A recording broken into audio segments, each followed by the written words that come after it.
Hi everyone, आप सबका स्वागत है कोड फॉर एजुकेशन में। ये है सीएसएस का पार्ट 28। इसके अंदर हम देखेंगे आपका सीएसएस कलर मोड्स के बारे में कि कलर मोड्स है क्या और इसको किस तरीके से यूज करना चाहिए, theory and practical guys. And जैसे कि गाइस मैंने आपको हर एक वीडियो में बताया, सीएसएस की फुल टूल की सीरीज चल रही है। अगर आपकी कोई भी वीडियो मिस हो जाती है तो प्लेलिस्ट का लिंक आपको डिस्क्रिप्शन बॉक्स में मिलेगा, वहां जाके आप वीडियो देख भी सकते हैं। एंड आपको मेरे किसी वीडियो से रिलेटेड कोई डाउट होता है तो आप कमेंट करके अपने डाउट को पूछ भी सकते हैं। And guys all social media के प्लेटफॉर्म के लिंक्स भी आपको नीचे मिलेंगे, जाएं एंड फॉलो कर लें। तो चलिए यहाँ पे देखते हैं सबसे पहले कलर मोड्स के बारे में। तो छोटा सा डिस्क्रिप्शन रखा है मैंने, इसको पहले रीड कर लेते हैं। CSS color properties is used to set the color of HTML element. This property is used to set font color, background color, etc.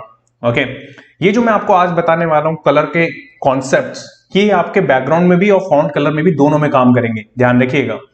इसके अंदर जो सिंटैक्स बनता है, कैसे बनता है, कलर है आपका, ठीक है। बैकग्राउंड वाला मैंने प्रीवियस में आपको पढ़ाया, अब इसमें कलर बता रहा हूं आपको मैं। अब कलर के अंदर आपको कलर की वैल्यू देनी होती है। अब वो जो वैल्यू है, उस वैल्यू के बहुत सारे मोड्स हैं हमारे पास में। कौन कौन से मोड है हमारे पास में? सीएसएस कलर मोड्स मैंने यहां पे लिखा है build in colour. Build in colour का मतलब वो है कि जो इंग्लिश के कैरेक्टर्स होते हैं, जैसे रेड, ब्लू, ग्रीन, ऐसे करके जो कलर के नेम्स होते हैं, वो आप गूगल करेंगे, सर्च करेंगे, लिस्ट आपको पूरी मिल जाएगी। तो वो एग्जांपल आप यहाँ पे यूज कर सकते हैं। देखा भी होगा आपने मेरे सारे एग्जांपल्स में, मैं वहां पे रेड, ब्लू ऐसे यूज कर देता हूं डायरेक्टली कलर। अब बात करते हैं उसके सेकंड, और कोई मेथड है क्या? यस, आरजीबी फॉर्मेट है।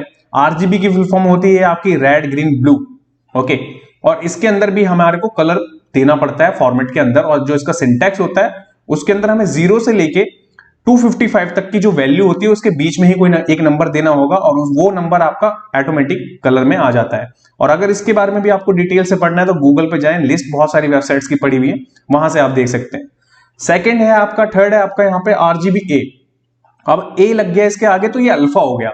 अब इट मींस कि जो कलर आप यहाँ पे पुट करेंगे ना 0 से लेके 255 के बीच की वैल्यू की, आप चाहें तो उसमें आपका शैडोज के साथ खेल सकते हैं कि वो कलर पूरा दिखना चाहिए या नहीं दिखना चाहिए, कितना मीडियम पे होना चाहिए, तो पॉइंट्स के साथ में आप खेल सकते हैं। ये सब प्रैक्टिकल भी करके दिखाऊंगा, थ्योरी पहले अभी समझना जरूरी है।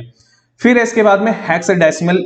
ओके, अब यहाँ पे क्या है कि आपने देखा होगा बहुत सारी जगहों पे, मैंने आपको प्रीवियस में भी कुछ वीडियो में दिखाया, #00 #white, तो वहां पे क्या होता है 6 डिजिट का आपको नंबर देना होता है, और अगर शॉर्ट फॉर्म की बात करें तो 3 डिजिट में भी काम ये बन जाता है।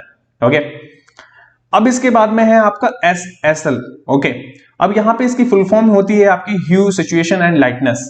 अब ये आपको कलर कंट्रोल करने के लिए देती है। पहली वैल्यू आपको देनी है यहाँ पे without percentage. Okay, second value आपको परसेंटेज के साथ देनी है, थर्ड आपको परसेंटेज के साथ देनी है, नेक्स्ट उसके बाद उसमें भी अल्फा ऑप्शन आपके पास में मिलता है। तो ये बात हो गई, ये तो थ्योरी की। अब इन्हीं सारी चीजों को प्रैक्टिकल करना है, तो यहां चलते हैं सबसे पहले अपने एडिटर पे और इन्हें प्रैक्टिकल करके देखते हैं गाइस। सो गाइस, एडिटर पे आने के बाद सबसे पहले मेरे पास में यहाँ पे एक फाइल है पार्ट 28 CSS color mode.html। ये सेम फोल्डर होने वाला है जिसके अंदर पूरा कोर्स कवर होगा आपका। ओके, यहाँ पे एक h1 है, एक div है जिसको हम रेगुलरली यूज कर रहे हैं अभी। अब इसके बाद में सबसे पहले मैं क्या करता हूँ, यहाँ पे बॉक्स ले लेता हूँ, ठीक है। इस बॉक्स पे हम पहले विड्थ देंगे, देखिएगा किस तरीके से हम चीजें करते हैं यहाँ पे। एंड यहाँ पे आपका 50 and border 1 pixel, solid and red. आप देख रहे हैं मैंने यहाँ पे रेड लिख दिया, इसी की बात कर रहा था मैं। जो बिल्ड वाले होते हैं ना, बिल्ड वाली जितने भी होते हैं कलर्स, वो जो ऑलरेडी बिल्ड है, तो वो आप गूगल जाके निकाल भी सकते हैं। अब यहाँ पे मैं कलर यूज कर रहा हूं। अब सेम चीज मैं यहाँ पे अगर कर दूं, मैं कर देता हूं यहाँ पे ग्रीन। ओके, मैं कर देता हूं सेव। अब देखिए मेरे टेक्स्ट का कलर ग्रीन हो गया है यहाँ पे। ओके, और ऐसे ही मैं क्या करूं, यहाँ पे बैकग्राउंड में भी खेल सकता हूं। अगर मैं बैकग्राउंड कलर करके यहाँ पे ब्लू कर दूं और कर दूं सेव, तो आपको यहाँ पे दिख रहा होगा। अब मैं यहाँ पे लिख दूं अगर व्हाइट, तो देखिए, तो अब व्हाइट हो गया मेरे टेक्स्ट का कलर। तो ये वो है जो बिल्ड है, ऑलरेडी बिल्डेड है, ऑलरेडी हमारे को पता है कि ये इस नाम से ही ये कलर है, ठीक है। बट अब आप बात करते हैं यहाँ पे किसकी, सबसे पहले आरजीबी की। तो आरजीबी लिखना है आपको, ठीक है। देन उसके पास में पैरेंथेसिस, यहाँ पे 3 वैल्यू आएंगी आपकी। अब 3 वैल्यू आपकी 0 से लेके 255 के बीच की होनी चाहिए। अगर मैं 0 लिखूं, 155 लिख दूं और 0 कर दूं, तो कौन सा कलर बन गया? देखिए ग्रीन कलर बन गया। अब ये ग्रीन कलर यहाँ पे इसलिए दिख गया मेरे को क्योंकि मैंने इसके अंदर VS कोड के अंदर एक्सटेंशन डाल रखा है। दैट्स वाई यहाँ पे मेरे को पहले ही बता देता है कि इस कोड को लिखने के बाद में क्या कलर हमें मिलने वाला है। मैं करूंगा सेव, एंड सेव करने के बाद आप देखेंगे तो देखिए, अब मैं यहाँ पे क्या करता हूं कि पहले नंबर पे 255 लिख देता हूं। देखिए ऑरेंज बन गया अब ये, आप देख रहे हैं। अब मैं यहाँ पे 100 कर दूं अगर, अब मैं यहाँ पे 50 लिख दूं। ओके, अब इसके बाद में यहाँ पे हम क्या करते हैं, यहाँ पे हम कर देते हैं 200, यहाँ 80, ठीक है। तो आपको दिख रहा होगा, ठीक है। अब मैं यहाँ पे क्या करना चाहता हूँ कि व्हाइट कलर चाहिए मेरे को। देखिए व्हाइट कलर कैसे मिलेगा, 2525 एंड लास्ट वाले में भी आपको 255 करना पड़ेगा। ये देखिए व्हाइट कलर मिल गया। तो ये है आपका आरजीबी, ठीक है। अब इस आरजीबी में भी आप क्या कर सकते हैं, अल्फा, जो मैंने आपको अल्फा बताया ना, वो भी यहां पे खेल सकते हैं आप। कैसे, देखिए। तो अब मैं यहां पे यूज करूंगा अल्फा के लिए। अब आप यहां पे पॉइंट्स में बता सकते हैं 0.5 इसका इतना हो जाए तो ये ग्रे कलर बन गया, देखिए, ठीक है। और हल्का करना है तो देखिए ब्लैक की तरफ चले गए हम। अगर मैं 0 कर दूं बिल्कुल तो देखिए दिखेगा ही नहीं, विजिबिलिटी ही नहीं है उसकी। ओके, अगर मैं यहां पे 9 कर दूं तो देखिए व्हाइट से हल्का सा पीछे। तो ये अल्फा क्या करता है कि किसी भी कलर को आप कितना लाइटनेस, ओके, कितना लाइट दिखाना चाहते हैं पूरा का पूरा, ये ओपेसिटी भी कह सकते हैं आप एक तरह से। आने वाली वीडियोस में ओपेसिटी के बारे में बताऊंगा मैं, बट ये ओपेसिटी होती है एक तरह की कि आप उस ओपेसिटी को कंट्रोल कर सकते हैं इससे, ठीक है। तो ये तो हो गया आपका किसका, आरजीबी, आरजीबी ए, दोनों एक में ही मैंने बता दिया आपको, ठीक है। अब इसके बाद में यहां पे हेक्सा वैल्यू जो मैं आपको बता रहा था ना, 00 अगर मैंने यूज कर लिया, देखिए 9990 कुछ लिख लिया मैंने रैंडम, तो देखिए ग्रीन हो गया। अगर मेरे को ब्लैक करना है तो देखिए 000, अगर मेरे को व्हाइट करना है तो देखिए व्हाइट कर दिया।